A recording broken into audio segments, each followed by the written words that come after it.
Perkenalkan, nama saya Miklai Ponto, NIM 2107 1101 0320. Saat ini saya akan mempresentasikan tugas dari mata kuliah pengantar filsafat hukum tentang tokoh yang bernama Jean Bodin. Kita masuk dalam biografi. Menurut dokumen sejarah, Jean Bodin lahir pada 1529 atau 1530 di Angers di Prancis Barat. Ayahnya adalah Guillaume Bodin dan ibunya Catherine. Pada 1551, Bodin pergi ke Universitas Toulouse untuk belajar hukum sipil.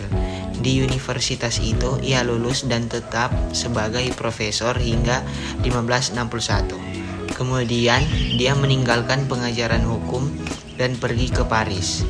Bersamaan dengan pekerjaannya sebagai pengacara, Bodin menerbitkan karya penting pertamanya pada 1566. Jean Bodin menetap di Laon, Prancis dari tahun 1584. Ia tinggal selama 12 tahun.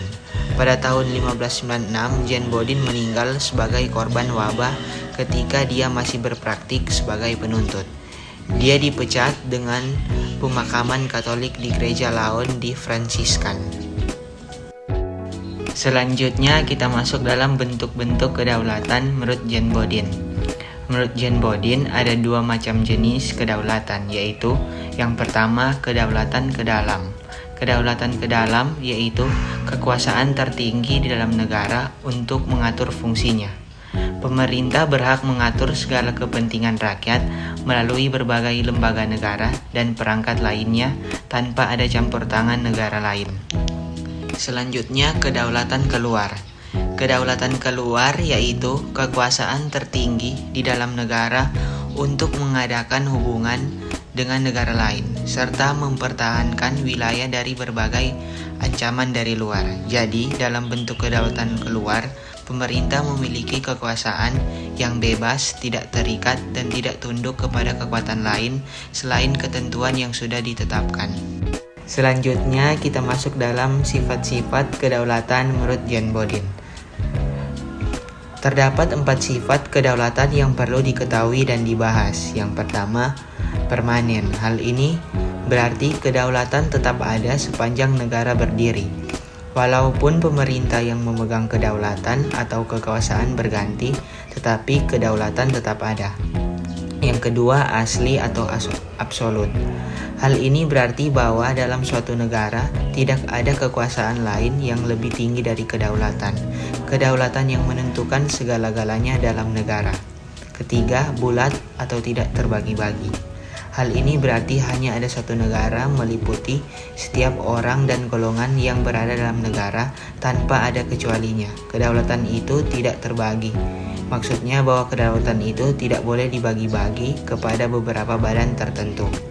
Yang keempat, tidak terbatas. Hal ini berarti kedaulatan tidak dibatasi siapapun. Apabila kedaulatan itu terbatas, ciri bahwa kedaulatan itu merupakan kekuasaan tertinggi akan lenyap dan tidak akan mencerminkan kekuasaan tertinggi. Selanjutnya ada teori-teori kedaulatan menurut Jean Bodin. Dalam dunia ilmu hukum dikenal dengan adanya 5 teori kedaulatan, yakni yang pertama, kedaulatan Tuhan. Kekuasaan tertinggi dalam suatu negara hanya satu, yaitu Tuhan. Oleh karena itu, negara dan pemerintah negara harus mewakili Tuhan dalam menjalankan hukum Tuhan di dunia. Yang kedua, kedaulatan negara. Menurut teori ini, kekuasaan tertinggi dalam suatu negara berada pada negara itu sendiri. Negara dipandang sebagai sumber kekuasaan. Kehendak negara dimuat dalam perundang-undangan dan dijadikan sebagai sumber hukum yang utama. Ketiga, kedaulatan raja. Kedaulatan raja adalah teori kedaulatan di mana kekuasaan tertinggi dipegang oleh raja. Sebab raja dianggap sebagai keturunan dewa, raja berkuasa secara mutlak atau absolut. Dengan demikian, raja dapat berbuat sesuai kehendaknya atau tirani dan tidak tunduk pada konstitusi.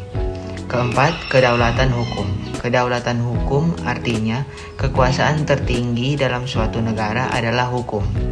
Oleh karena itu, negara, pemerintah, pengadilan, dan rakyat seluruhnya harus tunduk pada hukum. Dan kelima, kedaulatan rakyat.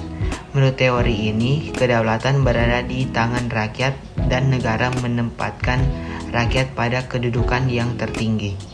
Rakyat menentukan jalannya pemerintahan sehingga peranan rakyat tidak dapat diabaikan.